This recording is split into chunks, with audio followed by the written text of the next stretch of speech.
Hey everybody, today I want to introduce you to a world-class athlete. Jim Colley has won international medals and represented Australia at the Paris Olympics as part of the Australian sailing team. And at that level of global performance, every strategy that gives you even the smallest edge can make a massive difference to the potential outcome. So when he returned from Paris, in an effort to up his game, Jim started working with the team at Brain Vector. And that's when the story gets really interesting. Jim, Go thanks for it. so much for joining My us. pleasure. Before we get into the brain vector stuff, I've always been really fascinated by how somebody goes from being really great at something to truly world class. Can you talk through that nuance, that difference? What does that take? Absolutely. So, at our level, everybody's talented. And we're all at the top of our game in our respective fields, in my case, sailing. And so, it's really about what happens between the ears on game day, because all of us at some point are capable of Olympic gold medal level performance. But it's about how do we do that repeatably day in, day out, regardless of the conditions, regardless of how we're feeling, how we slept, how we ate. And that's really the difference between a gold medal and no medal. And it's exactly what happens in your brain and how you mentally prepare for race day. And traditionally, how do you mentally prepare? So we do a lot of different techniques. So I really enjoyed using mental guided imagery, which is basically a form of meditation slash visualization. And essentially what we're doing is we are call it imagining how it's going to feel like on race day. We're picturing exactly how the race is going to feel in our head, putting yourself in a situation that you may have been in or you may haven't been in yet, and then putting a emotion, whether it be just a positive emotion, whether it be an emotion of confidence, calmness, over the top of that image, and it's essentially mentally rehearsing for game day. Now, what Brain Vector does is takes the mental side out of it and gives you a visualization on a screen, which is incredibly powerful. It's like mental guided imagery on steroids. Now, on top of this image, you can put music, you can put words, you can tailor it however you like. So something that was really powerful to me was I had my father speaking to me and some photos of my family and some really powerful music. And the message there was, we don't care about how you go at the Olympics, we care about the person that this journey has made you. And that was really powerful for me. And that was something that resonated with me because it's how I approached my Olympic campaign. But instead of visualizing it, to actually see that in front of me was just like mental guided imagery taken to the next level. And so it's really exciting to see where we can take this technology. And so, with that kind of preparation, physical, mental, years of training, you end up at the Paris Olympics. Talk us through that experience. What is it like to compete for your country at a global level? For me personally, it was a dream come true. It was something that I'd trained for and dreamt about for many, many years since I started sailing at the age of sort of 10. And so to be able to go sailing with Australia all over the boat and the sail, wearing Australia colours, was a really proud moment in my life. But like most athletes, I came home and quite quickly decided how I was going to do it better, or what I'd do next time, or what I'd change. And that's what really brought me onto Brain Vector. After Paris, after the adrenaline of it all, after what must feel like the aftermath of a massive climax, how are you feeling and what was going on then between the years? So as athletes, we're always, it's a trait of athletes to always be looking at what's next. And pretty soon after Paris, I was starting to think about, well, what could I have done differently? How could I have done better? And it wasn't so much a sense of regret. It was just being objective about your performance and looking forward to, if you were to have your time again, how would you prepare differently? And one of the big things was visualizing what the Olympics itself was going to feel like. Being a first-time Olympian, I wasn't quite sure what to expect. And it was a different environment than perhaps I thought. And no matter how many people you talk to that have experienced it in the past, you have to really experience it for yourself. So it got me thinking, well, how could I have mentally rehearsed what the Olympics was going to feel like before I actually got there?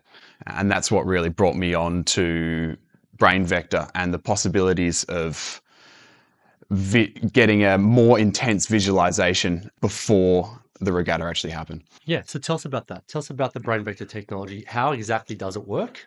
So, start with, and then we'll talk about. so we like to describe brain vector as mental guided imagery on steroids. So instead of sitting down with your eyes closed and visualizing, you actually get to see exactly what you have asked for in front of you in VR. And that's what's really takes it to the next level. We can put words over that, we can put sounds. So for me, I chose a few songs that were really important to me.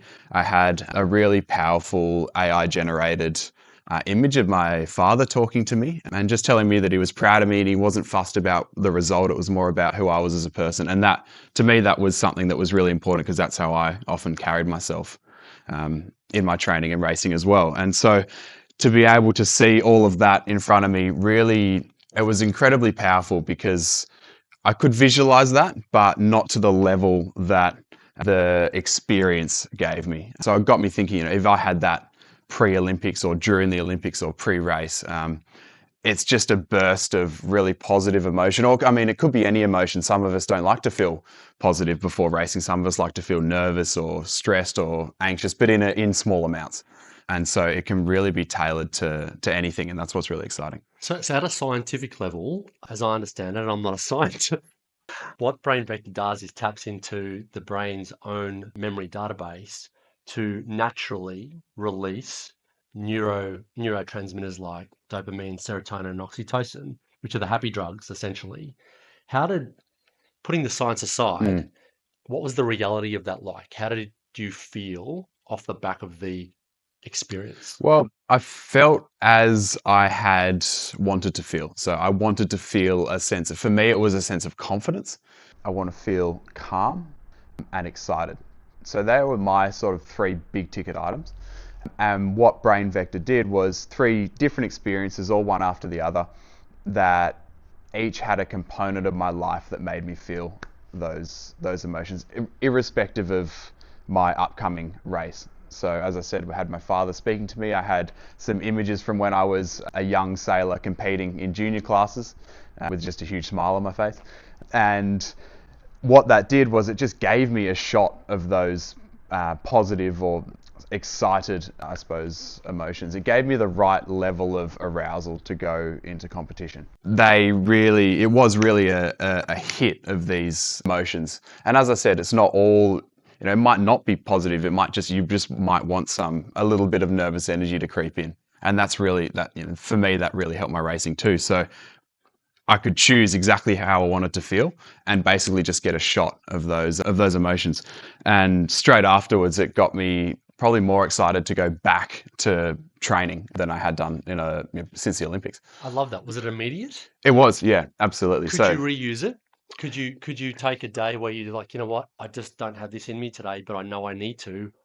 Would something like that change that for you? Absolutely. I think we all have to be intrinsically motivated.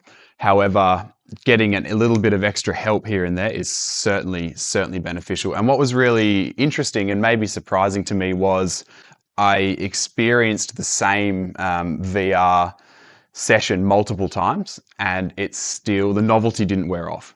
And so that is really exciting because it means that I could plug the same session in before training day after day and still have the same result. Got it. Which is really powerful. Any little edge that we can gain makes a huge difference on the race course for us.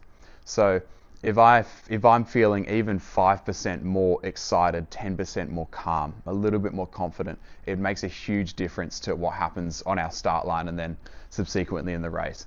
And we do so much work in our sport on little 1%ers with technique, with strength training, with our boat optimization, that if we can make a 10% gain in our mental preparation, it's so much more powerful. Got it. And so if you apply that to what you know about sport at the peak level, what do you think the potential is for something like this across sport globally?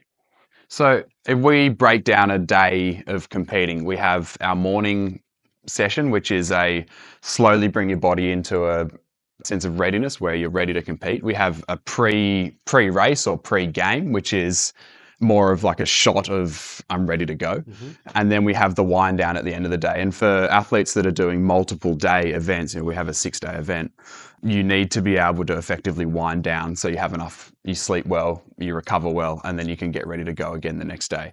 And so, I mean, the possibilities are really endless in terms of you can customize your experience to whether you need arousal, whether you need to decompress, whether it's just like a 30-second confidence boost before you go into your game or into your race, or whether it's a half an hour, you have time to kill, and you really need to dial in to mentally prepare.